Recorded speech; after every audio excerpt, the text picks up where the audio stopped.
Hello students, हमारा channel digital अड्डा में आपका स्वागत है। इसको ध्यान से देखिए क्या कह रहा है। Electrician second year CBT exam, ये उनके लिए वीडियोस मैं खास तौर से बना रहा हूँ जिनका बैक पेपर होना है, सप्लीमेंट्री एग्ज़ाम होना है। वो कब होना है? 25 मार्च से लेकर 31 मार्च तक। ठीक है, जो सेकेंड ईयर में फेल हो गए हैं। ठीक है, आपको सरकार डीजीटी एक बार और मौका दे रही है, उसको पढ़ लीजिए, बढ़िया से पेपर दे लीजिए और पास हो जाइए। ठीक है, पास कब होंगे? जब आप मेरे लेक्चर्स को देखेंगे और मैं उन्हीं क्वेश्चंस को बता रहा हूँ जो बहुत इंपॉर्टेंट है। अगर आप पढ़ के जाते हैं तो निश्चित तौर से आप थ्योरी में पास हो जाएंगे। ठीक है, लापरवाही मत करिए। आपके पास 10 दिन है, 10 दिन में आप गागर में सागर भर सकते हैं। और चैनल पे अगर नए हो तो चैनल को अंगूठा दबाओ, लाइक करो, शेयर करो और सब्सक्राइब भी करो। चलिए स्टार्ट करते हैं। आज मैं आपको लगभग 25 क्वेश्चन बताऊंगा। कल मैं फिर आपको 25 क्वेश्चन बताऊंगा। कोशिश करूंगा आपको 150 क्वेश्चन बताऊं। अगर आप ये क्वेश्चन पढ़ के आते हैं तो निश्चित तौर से आप अच्छे नंबर से पास हो जाएंगे। ठीक है, चलिए स्टार्ट करते हैं। क्या कह रहा है कि 3 फेज इंडक्शन मोटर में स्लिप स्पीड का सूत्र। ठीक है, स्लिप स्पीड का सूत्र, स्लिप स्पीड का सूत्र। ठीक है, क्या है? ns minus N R, ns minus N R upon N R into 100, ns minus N R into upon ns into 100 और नन मतलब कुछ नहीं। देखिए, जो आपका ns, ये ns जो है ये आपका क्या है? सिंक्रोनस स्पीड है। क्या है? सिंक्रोनस स्पीड है, सिंक्रोनस स्पीड है। ठीक है, सिंक्रोनस स्पीड। ठीक, सिंक्रोनस स्पीड वो होती है जिससे आपका रोटेटिंग मैग्नेटिक फील्ड घूमता है। ठीक है, और ये जो है आपका ये रोटर की स्पीड है।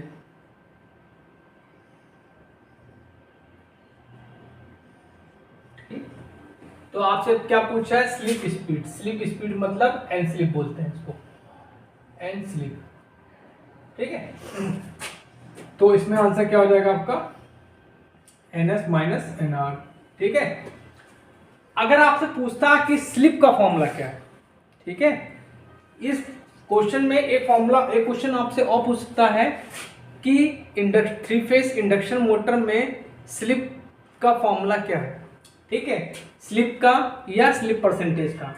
तो स्लिप का फॉर्मूला आपका ये है, इसको बोलते हैं स्लिप। इसमें दूसरा क्वेश्चन भी बन सकता है। ठीक है, इसको बोलते हैं स्लिप। इसको स्लिप को हम लोग रिप्रेजेंट करते हैं ऐसे, S equal to N S minus N R upon N S into 100। ठीक है, ओके। और 3 फेज इंडक्शन मोटर कैसी मोटर होती है? ये आपकी सेल्फ स्टार्टिंग मोटर होती है। क्या होती है? Self starting motor.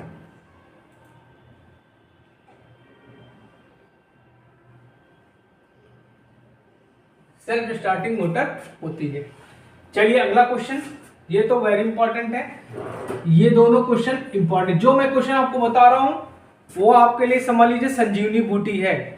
Supplementary exam के लिए आपकी संजीवनी बूटी है। अगर आप इस संजीवनी बूटी को पढ़ के जाते हैं तो आप निश्चित तौर से पास हो जाओगे अच्छे नंबर से।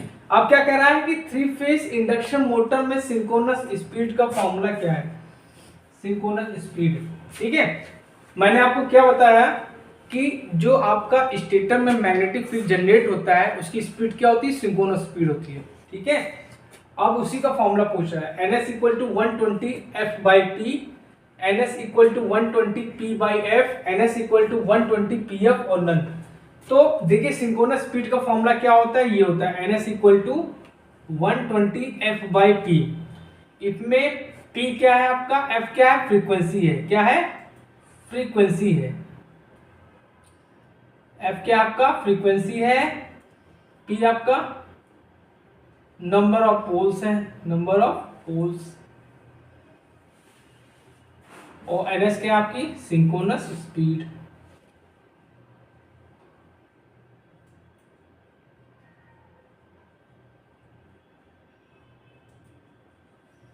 ठीक। सिंक्रोनस स्पीड किसकी होती है?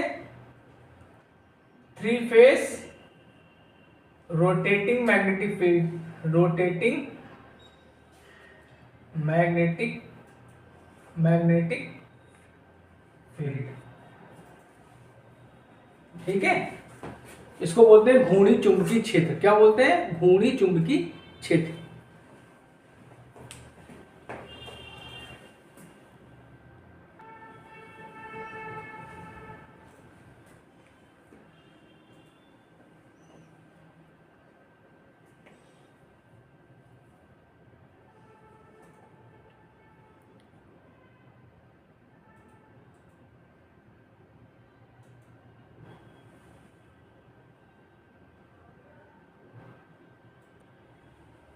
अब देखिए ये क्वेश्चन, देखिए बहुत इंपॉर्टेंट क्वेश्चन है, ये पूछा जा सकता है। 3 फेज इंडक्शन मोटर में वाइंडिंग के कला विस्थापन क्या है? 90 डिग्री, 120 डिग्री, 180 डिग्री, 360 डिग्री, ठीक है। ये वीडियो मैं उन लोगों के लिए बना रहा हूं जो बेचारे किसी कारणवश फेल हो गए, ठीक है। तो आप लोग जो इसका यूज करिए, ठीक है। अब नहीं पढ़ेंगे तो आप क्या हो जाएगा, आपका नुकसान हो जाएगा, ठीक।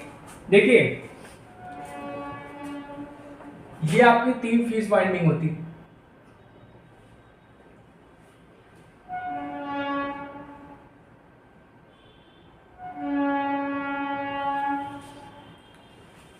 ये आपका R हो गया, ये आपका Y हो गया, ये आपका B हो गया, ठीक।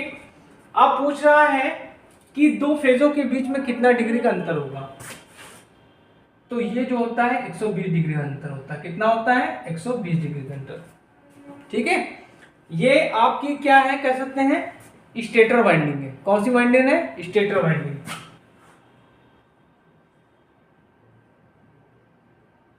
इंडक्शन मोटर में 2 वाइंडिंग होती है, एक स्टेटर होती है, एक रोटर होती है। स्टेटर वाइंडिंग पे हम लोग 3 फेज करते हैं, या तो आप स्टार करिए या तो डेल्टा करिए, वो डिपेंड करता है यूज के अकॉर्डिंग, ठीक। ओके, तो 2 फेज के बीच में कितना डिग्री का अंतर होता है? 120 डिग्री का। अब इस वाइंडिंग को जो हम लोग 3 फेज सप्लाई देते हैं, ये आपकी 3 फेज वाइंडिंग होगी। जब इसको हम 3 फेज सप्लाई देते हैं तो इसमें एक रोटेटिंग मैग्नेटिक फील्ड जनरेट हो जाता है, ठीक है। तो इसमें तो आंसर क्या हो जाएगा आपका? 120, ठीक। एक रोटेटिंग मैग्नेटिक फील्ड होता है जिसकी स्पीड क्या होती है? ns equal to 120 f/p। पहला फ्लक्स होगा, कितना होगा? sin omega t। दूसरा फ्लक्स क्या होगा? φ1 बोलते हैं इसको, φ2, φmax sin omega t plus 120, ठीक। तीसरा क्या होगा?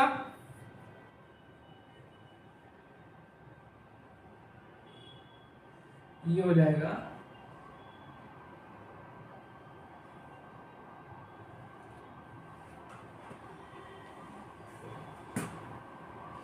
240।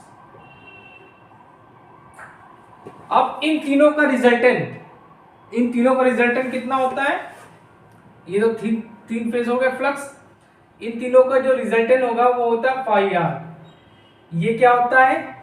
ये जो मैक्सिमम होता है इनके इसके बराबर हो 3/2 फाई मैक्स, मतलब 1.5। ये भी क्वेश्चन पूछा जाता है, ठीक है, नोट कर लीजिए। अब देखिए ये क्वेश्चन बहुत इंपॉर्टेंट है। क्या कह रहा है कि 6 पोल स्टेटर मोटर की विद्युत डिग्री क्या होगी, ठीक है। देखिए विद्युत डिग्री को बोलते हैं हम लोग थीटा इलेक्ट्रिकल, थीटा ई से, ये इसको बोलते हैं विद्युत डिग्री, विद्युत डिग्री। एक होता है थीटा एम, यांत्रिक डिग्री, इसको बोलते हैं यांत्रिक डिग्री।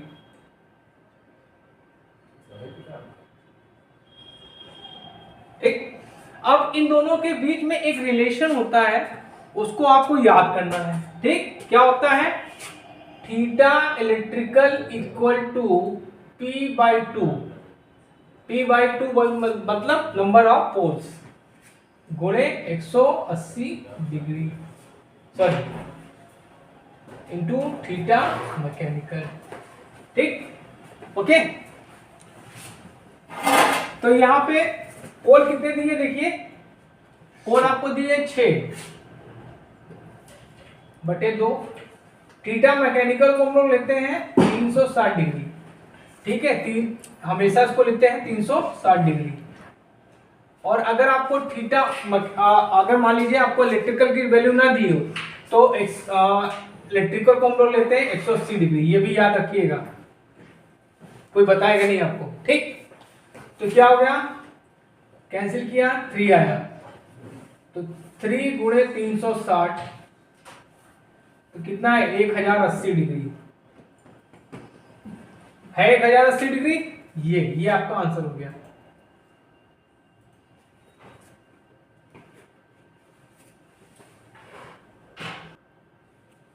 देखिए ये क्वेश्चन वेरी इंपॉर्टेंट सभी एग्जाम के लिए। क्या कह रहा है? डीसी जनरेटर में प्रेरित ईएमएफ की दिशा किस नियम से ज्ञात करते हैं?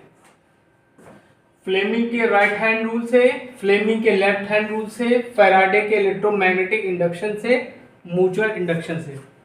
देखिए हमेशा याद रखिएगा, एक हो गया आपका डीसी जनरेटर, देखो फ्लेमिंग का राइट हैंड रूल इसमें यूज होगा डीसी जनरेटर में। किसमें? डीसी जनरेटर में। फ्लेमिंग का left hand rule DC motor में।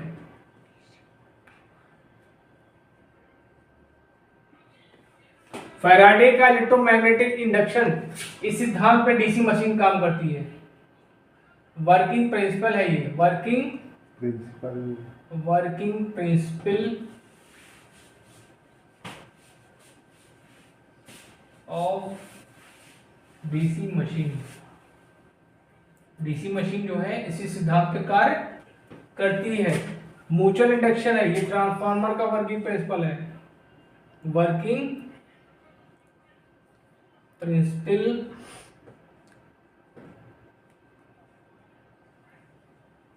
Of transformer.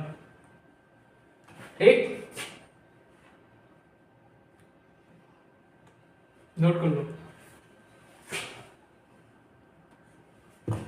अब देखिए ये वेरी इंपॉर्टेंट क्वेश्चन है।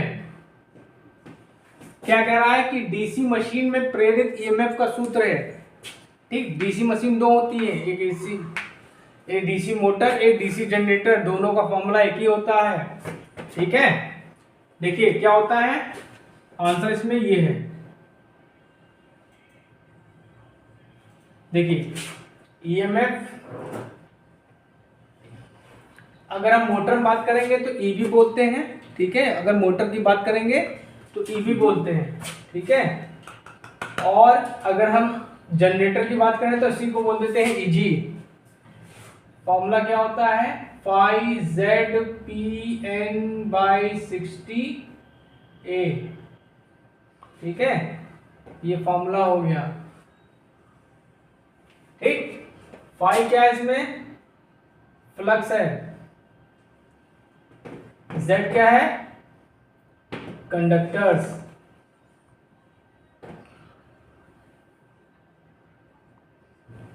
पी क्या है? पोल्स।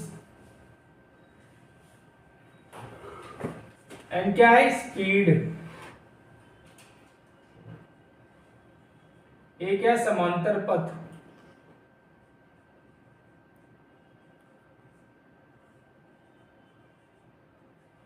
अब देखिए वाइंडिंग होती दो, एक होती लैप,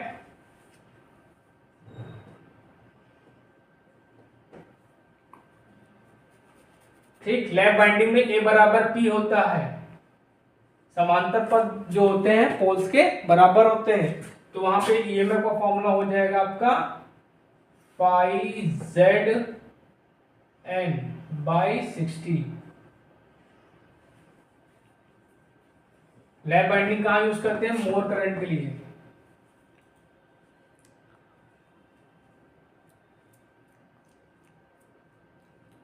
ठीक, मोर करंट के लिए। वेव बाइंडिंग सब पढ़ लीजिए इसी में। वैसे तो आप लोग पढ़ोगे नहीं, जब एग्जाम आएगा तब पढ़ोगे।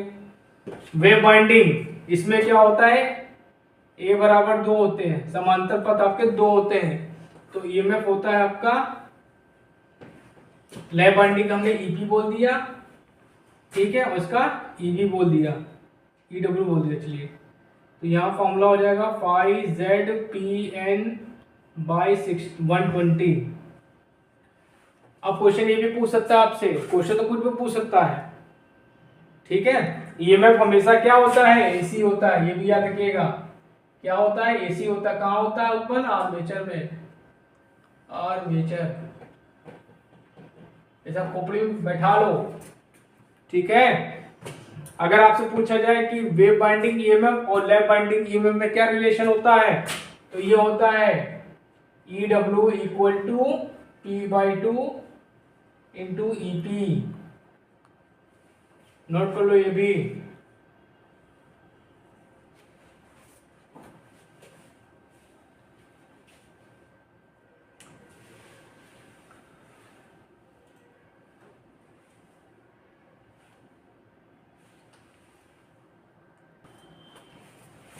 देखिए क्या कह रहा है कि 4 पोल डीसी जनरेटर के डुप्लेक्स लैप बाइंडिंग में कितने समांतर पथ होंगे?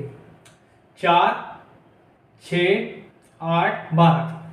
देखिए, एक होती simplex lap binding, simplex lap binding,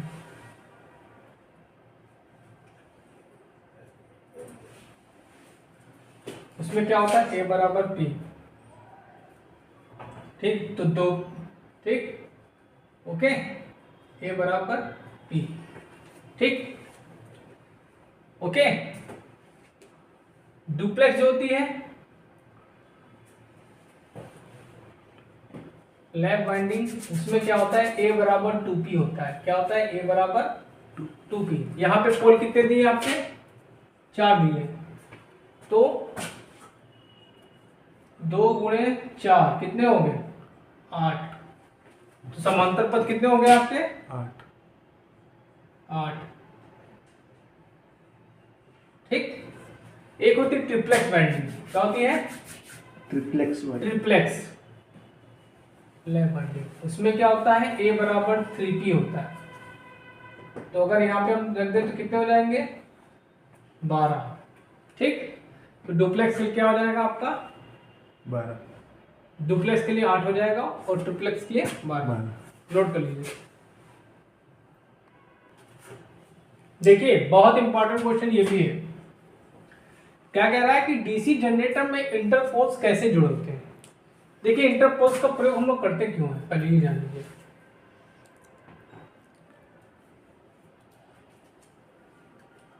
Interpol's का प्रयोग हम लोग आर्मेचर रिएक्शन को कम करने के लिए करते हैं। किसको? आर्मेचर रिएक्शन को कम करने के लिए। आर्मेचर रिएक्शन को कम करने के लिए, आर्मेचर रिएक्शन को कम करने के लिए। ठीक। आर्मेचर रिएक्शन के कारण क्या होगा? जो आपका ईएमएफ होगा वो क्या होगा? कम उत्पादित होगा। ईएमएफ कम होगा। जो आपका ईएमएफ जनरेट होगा वो क्या होगा? कम होगा। आर्मेचर रिएक्शन के कारण क्या होगा? ईएमएफ क्या होगा? आपका कम उत्पादित होगा। ठीक है। तो इसको कम करने के लिए हम लोग क्या करते हैं? इंटरपोल्स का प्रयोग करते हैं। कैसे कनेक्ट करते हैं? आर्मेचर के साथ सीरीज में। कैसे? आर्मेचर के साथ सीरीज में। ठीक है, आर्मेचर के साथ सीरीज में।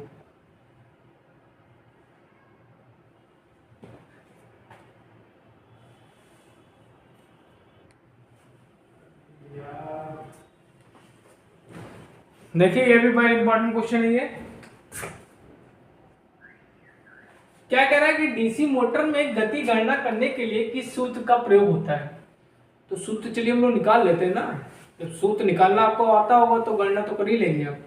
देखिए हम लोग क्या जानते हैं, बैक ईएमएफ इक्वल टू क्या होता है, EB इक्वल टू 5ZPN/60A। ये तो आप लोगों ने पढ़ा होगा। अब यहाँ पे देखिए, ये जो आपका होता है ZP/60A, इसको हम लोग कांस्टेंट मान लेते हैं। क्या मान लेते हैं, कांस्टेंट। तो यहाँ पे रखेंगे तो EB equal to K times 5N हो जाएगा। ठीक है, तो यहां से अगर हम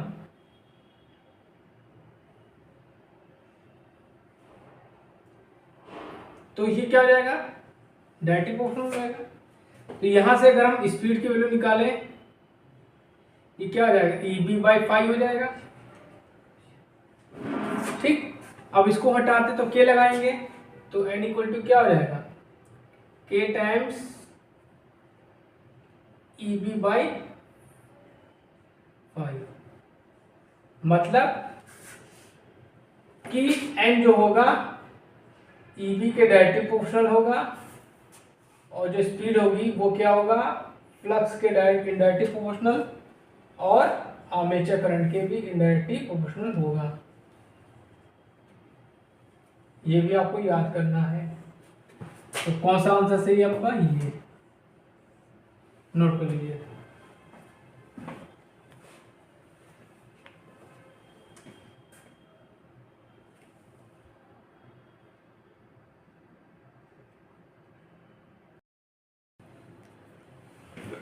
अब देखिए, ये तो बच्चों, this is very very very very very important.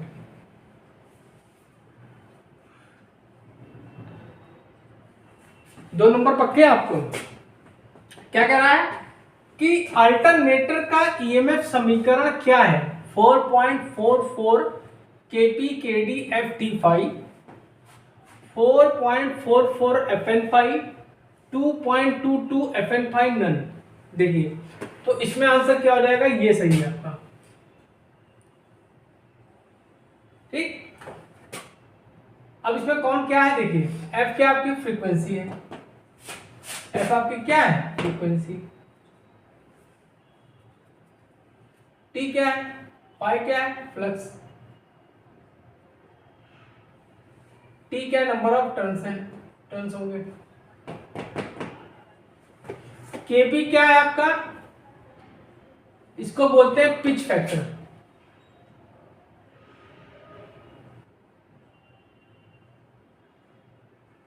इसको क्या बोलते हैं हम लोग, पिच फैक्टर।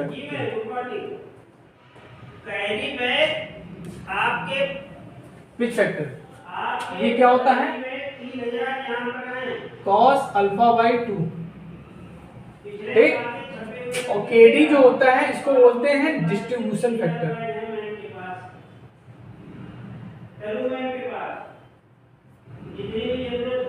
डिस्ट्रीब्यूशन फैक्टर बोलते हैं इसको। kd जो होता है इसकी वैल्यू होती है m।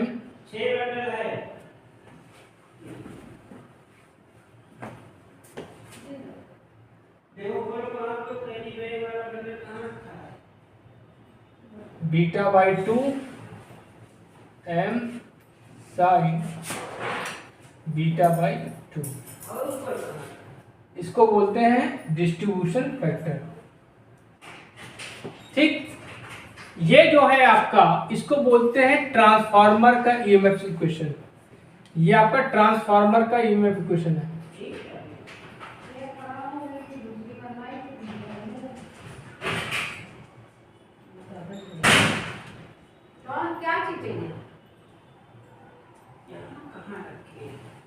ठीक है, इसको बोलते हैं ट्रांसफार्मर ईएमएफ इक्वेशन। अच्छा, इसका जो ईएमएफ होता है ये होता है डायनेमिक होता है, ये आपका डायनेमिक ईएमएफ होता है, और ये होता है जो आपका स्टैटिक ईएमएफ।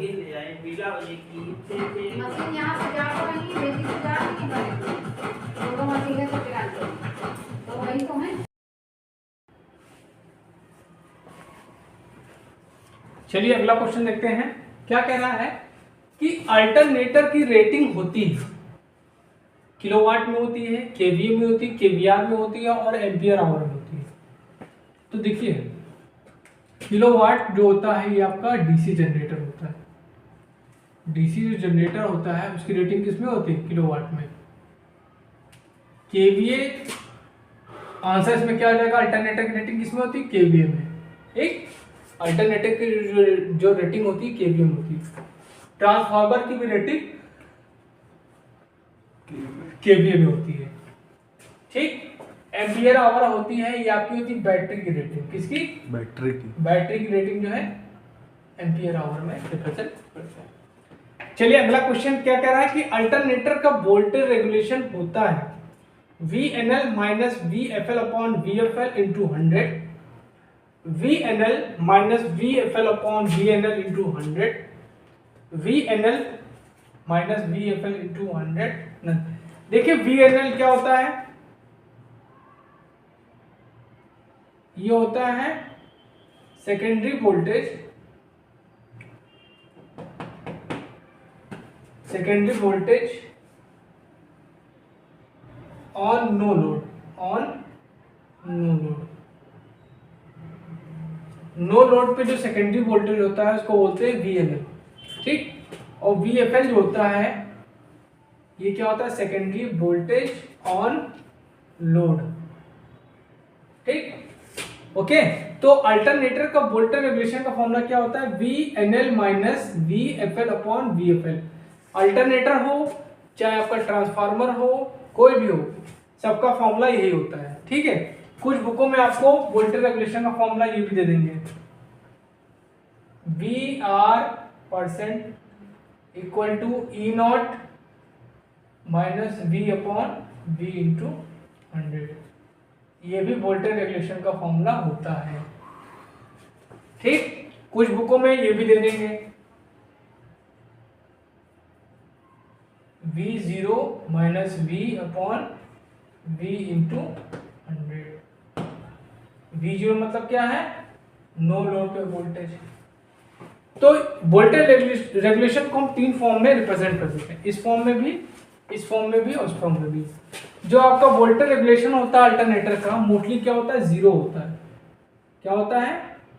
जीरो। जीरो होना मतलब अच्छा। ठीक,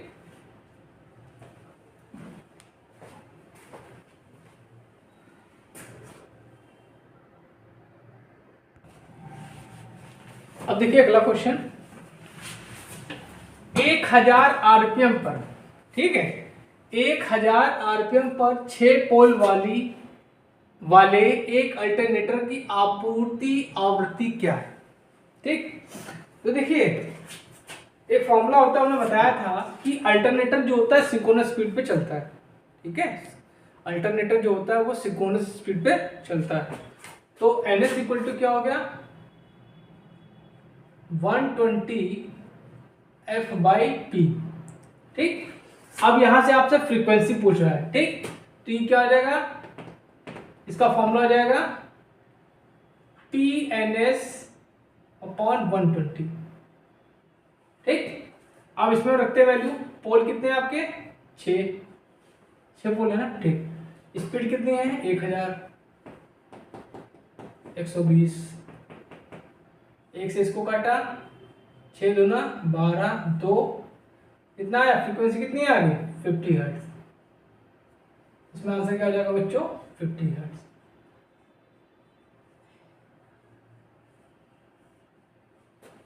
आ गया 50 हर्ट्ज। ठीक,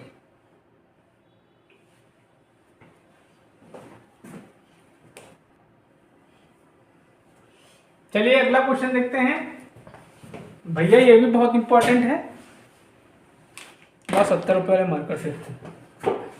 ये देखो, ये भी इंपॉर्टेंट क्वेश्चन है। क्या कह रहा है कि इन्वर्टर का कार्य है, ठीक है, convert AC to DC, convert DC to AC, convert DC to DC। चलो सबके बारे में देख लेते हैं। पहले देखते हैं रेक्टिफायर।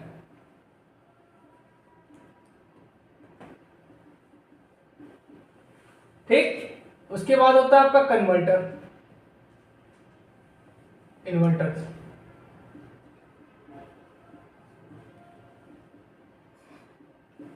उसके बाद चॉपर। ठीक, अब ये बात कर रहे हैं इन्वर्टर का काम क्या है। इन्वर्ट करता है डीसी को एसी में। किसमें? डीसी को एसी में। इन्वर्टर का काम क्या है? डीसी को एसी में कन्वर्ट करना।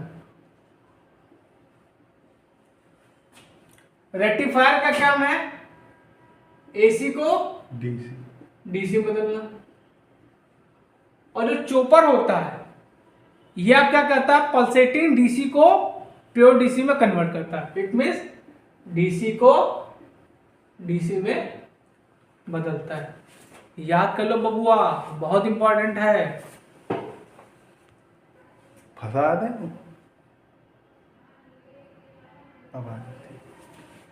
चलिए बच्चों, आज का लास्ट क्वेश्चन, फिर नेक्स्ट लेक्चर में आपको 15 क्वेश्चन और बता देंगे, क्योंकि वीडियो बहुत बड़ा हो जा रहा है और बच्चे पढ़ते हैं नहीं। ठीक, ब्लॉक रोटर टेस्ट से 3 फेज इंडक्शन मोटर में कौन सी हानियां ज्ञात करते हैं? देखिए,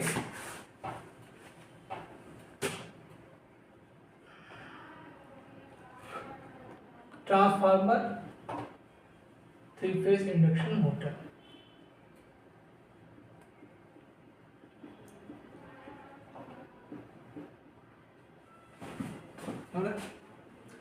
थ्री फेज इंडक्शन मोटर को हम लोग डायनेमिक ट्रांसफार्मर कहते हैं। डायनेमिक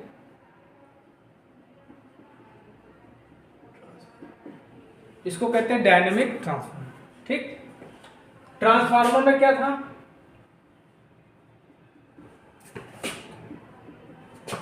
एक ओपन सर्किट टेस्ट था,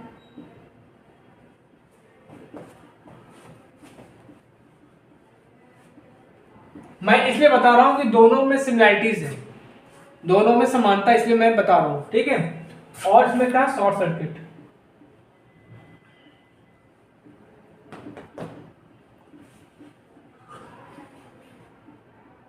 ठीक, ओपन सर्किट में हम लोग क्या निकालते थे?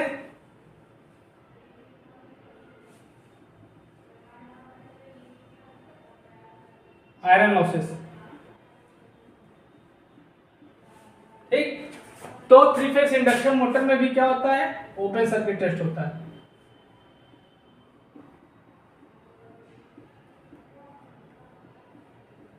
इससे भी हम लोग क्या निकालते हैं? Iron losses.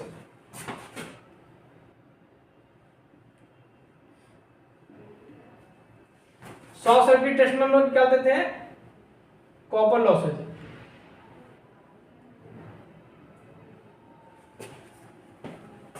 लेकिन ट्रांसफार्मर में, सॉरी, इंडक्शन मोटर में शॉर्ट सर्किट टेस्ट नहीं कहते हैं, कह सकते हैं, लेकिन इसको हम लोग दूसरे नाम से बोलते हैं। इसको बोलते हैं block rotor test. Block rotor test.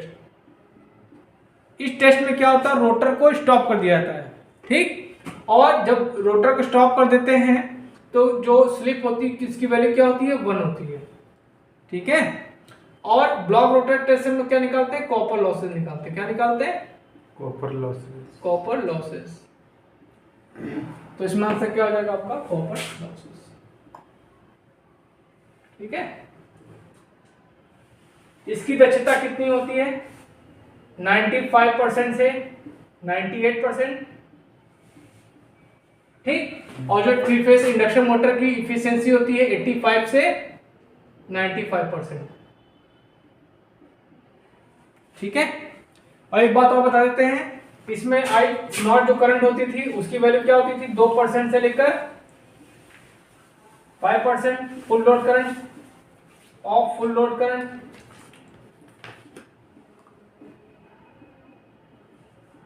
इसमें आई नॉट की वैल्यू क्या होती है? 30 से 40% ऑफ फुल लोड करंट। यार तुम लोग अगर मेरे वीडियोस देखे हो ना तो तुमको बहुत पढ़ाए, दिल खोल के पढ़ाए, लेकिन तुम लोग रिस्पॉन्स ही नहीं देते हो। रिस्पॉन्स दिया करो।